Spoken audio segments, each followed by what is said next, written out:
Alright, so in this video I'm going to compare my custom Maisto General Lee to my Ertl General Lee. So basically right off the bat you notice that they're two different colors. Let me just say which color I like most. Honestly, I like this color the most. I'm trying not to be biased, but I like this color the most because sometimes the darker colors wouldn't exactly show correctly on camera. So when you look at it, when you look at the General Lee, it's most likely a lighter color. The real General Lees, of course. And then we'll look at the decals. The 01 looks good on both cars. It really does. Personally, I can't really say which car I like it better on, because this car I was going for Lee 1, and I think I hit that right on. And then we'll look at the roof here. Right here, this is really far back and really, how do I put this? It's, I don't like the G. I really don't. And the lettering is like all together. You know, all the E's, it's like all together. It's just like a white little thing. And we'll look over here at the roof. That looks much better. Of course, we all know here it's supposed to be blue, but it's still nice the way it is. I'm looking at the flag. If you look in here closely, you'll see that it looks grainy a little bit. Not quite grainy, but like it looks like cloth. A cloth flag that was like printed. And then this one has more dominant red color versus this one looking like a cloth. I like that. I do, because some of the flags did look like that on the car. Honestly, that looks more realistic than this, but personally I like this style of the flag better, just because.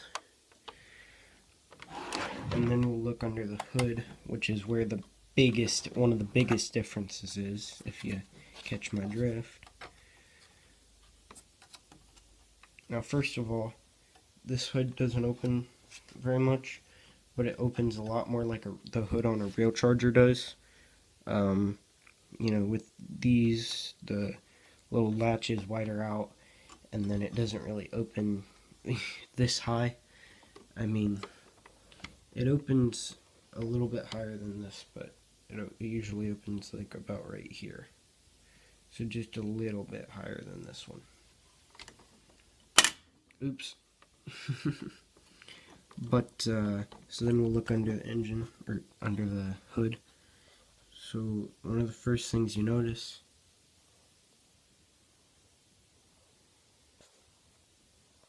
this looks like a real engine bay. Except on Mopars, the engine bay is body color, so the actual engine bay itself on this car is more realistic, but the actual what's inside the engine bay is more realistic here. So we'll just start looking through here. So let me see if I can get the camera to focus in there. There we go. So you'll see spark plug wires. You'll see the wires for the battery terminal. You'll see wires for the CB radio that it doesn't quite have yet, but still. You'll see wires right here a little bit. See if I can focus there now. You'll see them, they go through here and they go into the dash. And then you'll see just some things are colored silver. And then, yeah. You'll see the wires going from here all the way to here. And you'll see that there's this right here, and there's this little flux capacitor looking thing inside there. Well, they both look like flux capacitors in a way, but it's just my comparison. Alright, and then so we'll look here. It's more realistic on this car. Just that piece. And the battery, a little bit. The battery has points of realism on both sides.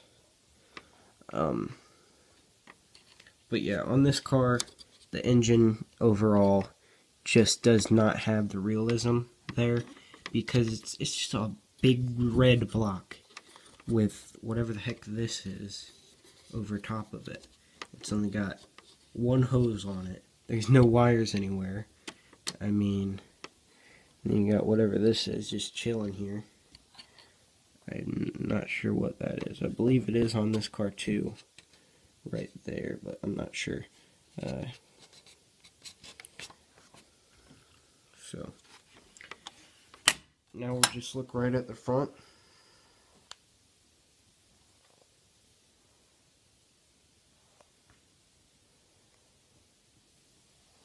Now I do like that this has the lights there.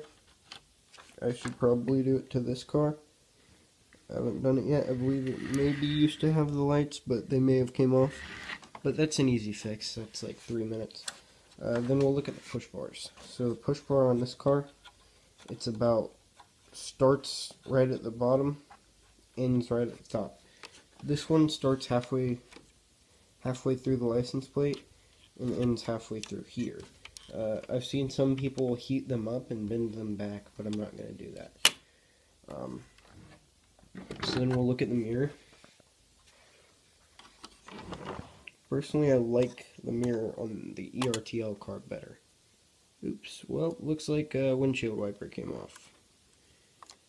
That sucks, but alright, so then we'll look right here. In most shots, you'll see that it was just orange like this. There's some, possibly, that was black, but I believe most of them were just orange.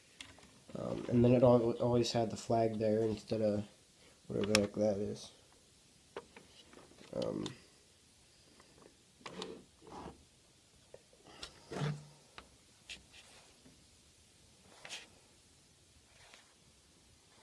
I like the wheels on this car better, the Maisto car. They're better on here. Then let's go in here. It's got the color to it.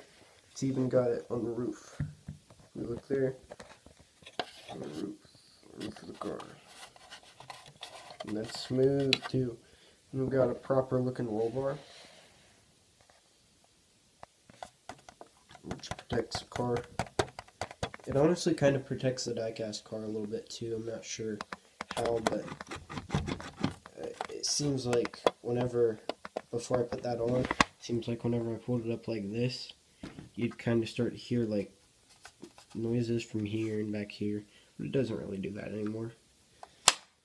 So we'll look in the interior of this car. There's not much you can see on the interior since the door doesn't open. And let me just say, the door did in fact open on the General Lee. In the TV show, the story went that it did not open, but really and truly, we all know, I don't think there were any cars, except maybe one or two, where the doors were actually welded shut. But it does fit the story, and when I take pictures, I'm not really going to take any pictures with the doors open, but I'm not going to weld them shut, because I know that on the General Lee, the doors did open. So, anyway, looking in here, there's no back seat at all. You just got orange right here. My finger can't flex that way because of the roll bar. And then, if we notice the roll bar, that starts kind of back. On the General Lee, the roll bar starts right behind the seat. So, we'll look at the dash. I mean, it's definitely got good detail. Don't get me wrong there. It's got great detail for its time. Of course, we got to realize these cars are 20 years apart. Like, this car was made in 2000, possibly 2005. Okay, on the car it says Warner Brothers 1981, but that's not true. On the box, I believe it either says, I forget, honestly. I think it says 2000 or 2001. I believe the ones that were actually from 1981 had the tan interior. And then, or am I backwards? I don't know. But I don't believe this car is actually a 1981 car. although you might see people selling this exact car as a 1981 car. So then we'll just look around here. Now, what do you notice between these? This one has side marker lights. This one does not. This one has trim on the wheel wells and around here. This one has trim on the wheel wells, rocker panel trim, and then around here, of course, and then the trim for the vinyl top, which in around season 3 especially, that was very common, having the vinyl top trim. It may have been very common, but I've just started watching again. I watched the show a while ago, finished all 7 seasons, but I've recently just started watching again, and I really didn't pay attention to that until season 3, which is what I'm currently in now. And then this one, I kind of just put a little bit of dirt on it, so it kind of looks banged up a little bit, but generally in every episode it looked banged up, and it kind of had dirt all over it, especially right here and all throughout here. Not so much right here and places like this, but oh well. It is what it is. So then this car is just kind of a mix of all the cars, because like I said, this one's crooked like Lee 1, and then it's got the flags here, and then it's got the CB antenna, which every General Lee had the CB antenna. This one unfortunately doesn't have it. And you look inside, you see again there's no back seats. The General Lee had back seats. So also just something else about this car. So you'll see this one has the square side marker lights. This one has no side marker lights. I believe it had the front side marker light. I don't remember, but I believe I may have possibly taken that off. I know it had the rear side marker light, which was square, but pretty much on the show, most of the time, if there was a 1968 Dodge Charger, which had the circular side marker lights, I'm not sure. I believe they either filled them in some way with Bondo probably, or they maybe just painted over them. I'm not sure about that though. I know a lot of people with replicas, no matter what year it is, they'll just paint right over that, which I'm not sure if that's legal or not, but it is what it is. We're outlaws anyway. So looking in the trunk, we know obviously the trunk on this car doesn't open. It looks like it should open a little bit on the sides here, but when we look right here, that's a dead giveaway that it doesn't open, because you'll see, you know, so it kind of looks like this should open, but it definitely does not. So, and then obviously this one does not have the right license plate. I did put the right license plate on this one. They both kind of have square exhausts, but I believe the exhaust on the Ertl car is better, just a little bit. And then the fuel door, there's insane detail here. It says fuel, or yeah, I believe it says fuel, very small there. I can't really focus. There we go. Yeah, it's not going to let me focus, but I believe it says fuel. This one does not. It doesn't even have a black dot there, so.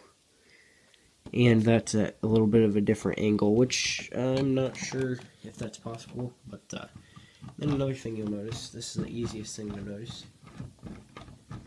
This one has suspension. This one has no suspension. Now, of course, the front suspension really isn't as good as the back suspension on the Maisto car, but it's still there. It's still there. Let's see, look here. I like the rear window trim on this one better. The Ertl car. On the Maisto car, on the rear window trim, I really do have to admit I kind of messed up and made it way too wide. So that's a mistake on my part that I wish I didn't make, but it is what it is. So now, looking in the trunk on this car, since the trunk does open on this car, here's some stuff that came with the parts, and then something I bought at Dollar Tree and then modified a bit. I'll have to lift it. Alright. this video is taking a while, but I just want to show everything. So, got a spare tire.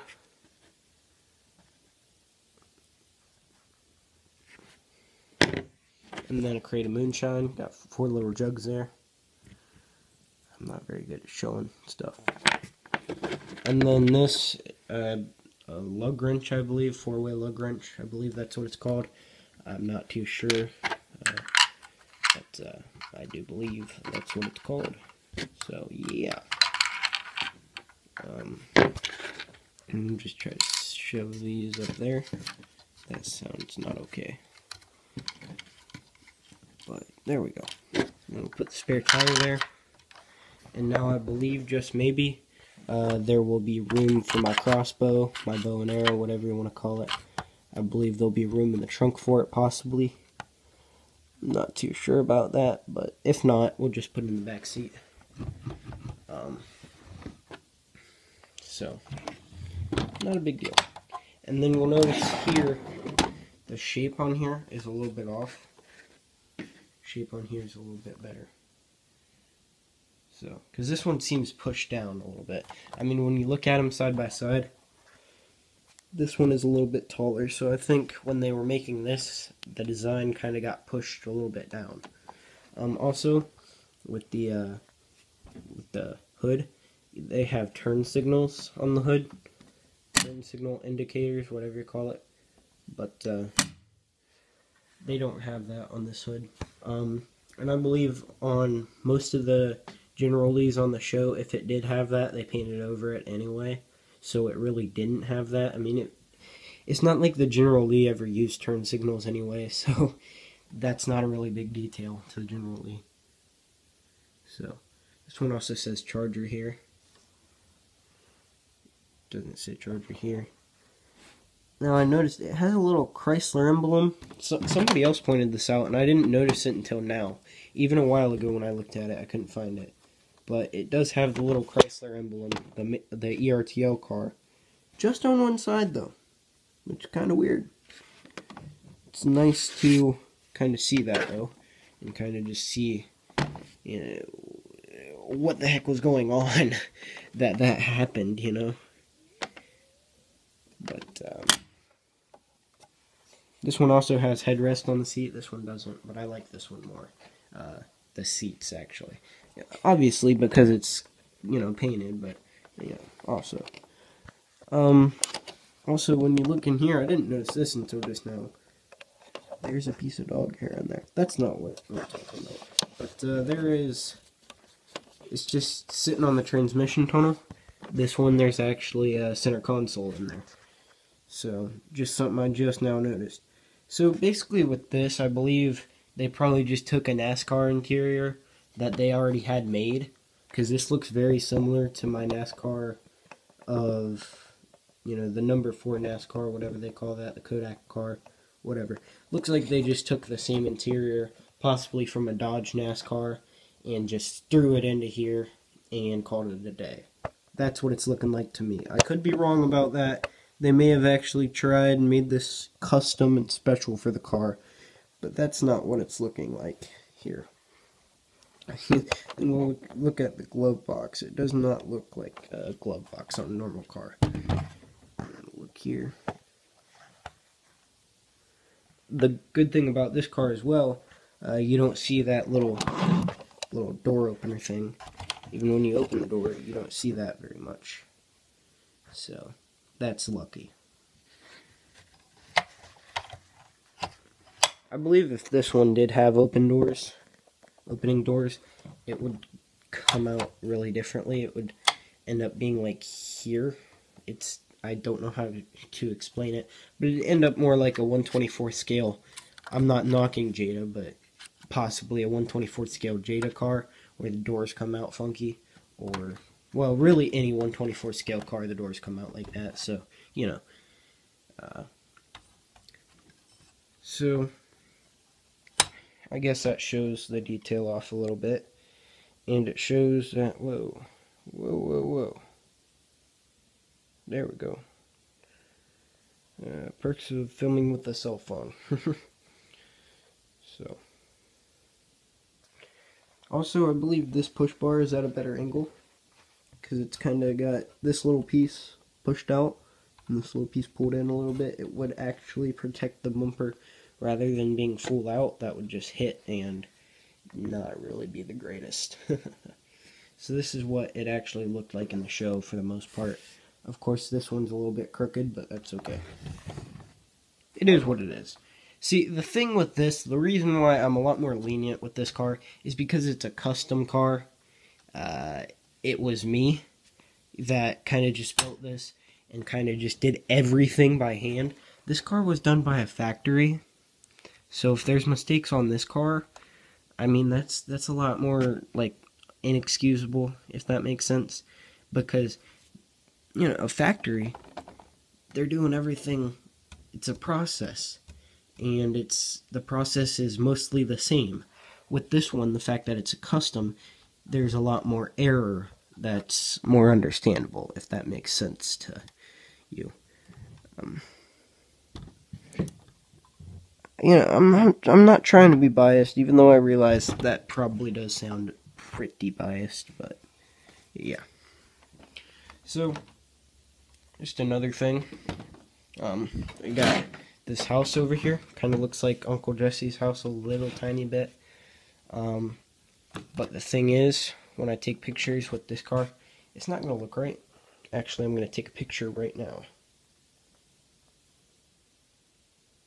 Bing. I said bing. I guess it worked. But see, when you look,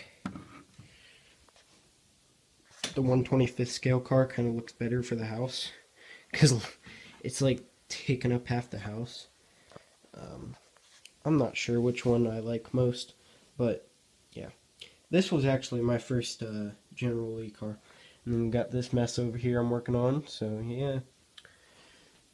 Anyway, I might modify this one, put a back seat in it, color the underside a little bit more, because I didn't even look at that. I didn't even think to look at that. Alright, let's see if that'll stay on the side. Alright, so when we look over here, the Ertl car, hold up, wait a minute, gotta scoot my seat back a little bit, and we're good. So when we look over here, all that's painted is just the exhaust. This one has a lot more detail. Of course, I added that. I added a lot of the detail in the dirt. But I feel like without the dirt, though, it just doesn't, it didn't look real enough. It was too, like, toyish. But once I put the dirt on, it kind of looks really real now. Except for the oil pan. I don't like the way they did the steering. They should have figured out a way to kind of move the little steering rack down so they didn't have to cut the oil pan in half like they did here. So that's one thing I do like about this car a lot. They kind of move the steering pin down a bit rather than having two little steering racks. Of course, this probably took a lot more detail to make that little piece, but yeah. So, you can see the good things and the bad things about each car, but at the end of the day, I really just made this video to kind of show, you know, instead of buying this car, you could buy this car, and you're getting the same amount of detail. The only difference is this isn't quite a Dukes of Hazzard licensed product. It's a custom car that you're making for yourself, really. And the thing is, with this car, you can do a lot more detail, and you can make it yours. You can do whatever you want to it. You don't have to complain, oh, well, I wish it had tan interior. Well, it's got it. If you painted it, if you painted the interior tan, it's got tan interior. If you want a black push bar, you can have a black push bar. If you want a tan push bar, have it. You know, you do what you want. And you can even leave the stock wheels on it if you like a General Lee with stock wheels, whatever. You know, you can make it your own. And I think that's what I'm really just trying to show here. I think when you look inside, I think this kind of shows off. You can do a lot more detail if you do your own. So, and they're about the same price these days. I mean, these days these cars are going for as much as $165, which is how much I paid for mine. anywhere from that to about $200, or even I've seen them getting up to $300, which is absolutely outrageous. I would never buy it for any more than $200. I'm going to be dead honest about that. This is not worth any more than $200 as of right now. Personally, to me, this one cost about $135 to build. So, I mean, it cost a little bit more, admittedly, because I tried to cheap out on the decals. I bought decals for $8. They weren't good. And then so I had to buy these decals, which were $13, you see. So, and then I also had some decals from my race car that I put on the box, so that's good. And then the clear coat, you don't have to do the clear coat, to put the dirt on and everything. You don't have to buy a silver Sharpie. Like I said, it's your own car, and the price is determined by you, you see. So, I mean, even with this, you could just, if you really wanted to, you could grab a car, paint the interior tan, and throw the decals on it and call it a day if that's what you wanted to do. And that'd be, I mean, that shouldn't be more than $60, really. So, but once you get the wheels, the push bar, the roll bar, the CB antenna, oh, I also added a wire to that. But once you get everything, it adds up. But some people don't want all that, and I did. So that's what I went for. So this car right here, though, should be modifying that a little bit soon and adding a little detail to the bottom of that as well. So look up, or keep your eye out if I decide to do that. I'm not sure if I'll really do a video, but I'll probably just add it to a video. Oh, by the way, look what I did. So anyway, thank you for watching. I know this video has been a bit long. It's probably my longest video that I've done that wasn't that weird Forza Horizon 4 video. I doubt this video will get a lot of views, but I just wanted to share it and kind of show the differences between these two cars. Thank you very much for watching. I love you all. Goodbye.